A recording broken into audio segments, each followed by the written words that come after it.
এই রমজান মাসে যে ব্যক্তি নিজের গুনাহকে মাফ করে দিতে পারলো না, তার মতো হতে পারে দুনিয়ার জন্য কেউ। রমজান মাস হচ্ছে মাফ করার দিন।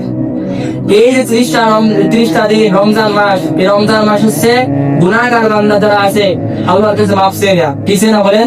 মাফ চেয়ে নেওয়া। আর যে ব্যক্তি রমজান মাস পেল, সেহরি ইফতারি তারাবি সবই পেল, কিন্তু এই রমজান মাস পার হয়ে গেল কিন্তু নিজের গুনাহকে মাফ করতে পারলো না, তার মতো হতে পারে দুনিয়ার জন্য কেউ। কারণ দুনিয়ার মধ্যে সফলতা ওই ব্যক্তি, ডাক্তার, ইঞ্জিনিয়ারিং, বিসিএস টেরাগুলি আপনি সফলতা হতে পারে তারা। আল্লাহ বলছেন দুনিয়ার মধ্যে সফলতা ব্যক্তি ওই যে দুনিয়ার মধ্যে জান্নাতকে ক্রয় করে হাসিল করে দুনিয়াতে ফিরে যাবে। আপনার টাকা থাক অথবা না থাক, আপনার ধন সম্পদ থাক অথবা না থাক, আপনার 10 তলা 20 তলা বাড়ি আছে, আপনি মারা গেলে ওই ওরা শুনে যাবে বলে কিচ্ছু যাবে না। তাহলে নিজের আমল কেন আমরা বুঝি না? নিজের ভালো সবাই তো বুঝি, কিন্তু আমরা যে মারা গেলে আমার কি অবস্থা হবে, আমাকে কবরে রেখে আসলে ফেরেশতা আমার সাথে কিরকম ব্যবহার করবে, এই যেগুলো আমরা না মানতে পারি, এগুলো যেন মাথায় ভিতরে না ঢুকতে পারি, তাহলে আপনি দুনিয়ার মধ্যে এখনো সেই অবস্থা হয়ে গেছে, এখনো কিছু মাসুম মাসায় আছেন, এখনো মাসুম মাসায় আছেন। সামনে রমজান মাস, এই রমজানে আল্লাহ তাআলা বলছেন যে ব্যক্তি রমজান মাস পেলো, যে ব্যক্তি কি হলো রমজান পেলো এবং এই রমজান মাসে নিজের গুনাহকে মাফ চেয়ে নিল, আল্লাহ বলছেন ওই ব্যক্তি সফলতা। ওই ব্যক্তি কি সফলতা নিল, কারণ সে গুনাহ মাফ চেয়ে আমার কাছে কি কাছে নত হয়েছে। কারণ দেখেন আমাকে কত ভালোবাসি বলে, আমি আমাকে মানে আমি আমার নিজেকে কত ভালোবাসি, এর চেয়ে বেশি ভালোবাসা আমাকে আমার আল্লাহ। ঠিক আছে বলেন? দুনিয়ার কেউ না। আপনি মারা গেলে আপনার সঙ্গে কেউ যাবে না। আমি এখন মারা গেলে আমার আব্বুকে তো ভাত খাবে, আমার মা ওকে মাছ খাবে, ডিম খাবে, ভাত খাবে, সব খাবে, আমার গোশ খাবে, সব কিছুই খাবে। মাছের আমি হারিয়ে গেলাম, কিন্তু আমি কি নিয়ে গেলাম বলেন? আমি কি নিয়ে দুনিয়া থেকে জানি না, আমি কিছু নিয়ে দিতে পারলাম না। আমার শুধু একমতো আঙুল ছাড়া আমার সঙ্গে কিছু যাবে না।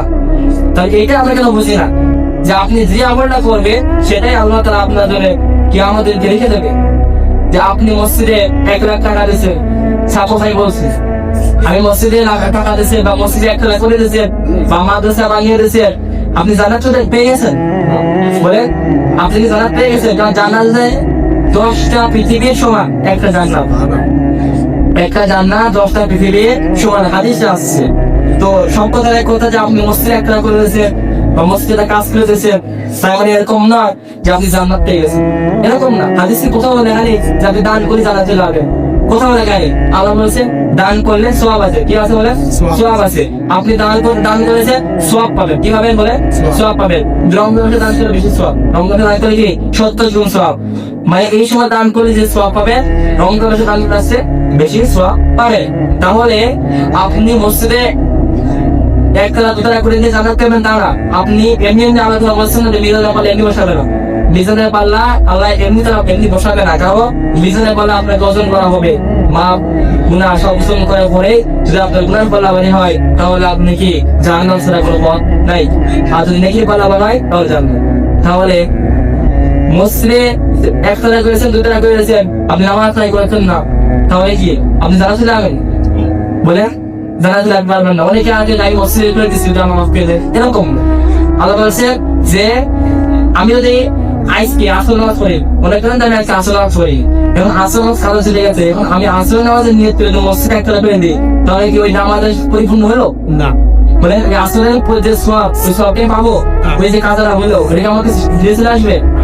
আজও বলে একটা হাদিসে আল্লাহ তাআলা বলছে সতর্ক করেছেন বান্দাদের দুনিয়ার মধ্যে যে ফেতনার সময়, দুনিয়ার মধ্যে ভাব মাই ক্যান্সার করে, তো আল্লাহ তাআলা বলছেন যে আমাকে ইবাদত করো নাই, আমার হুকুম অমান্য করো নাই, আমাকে মাফ চাও।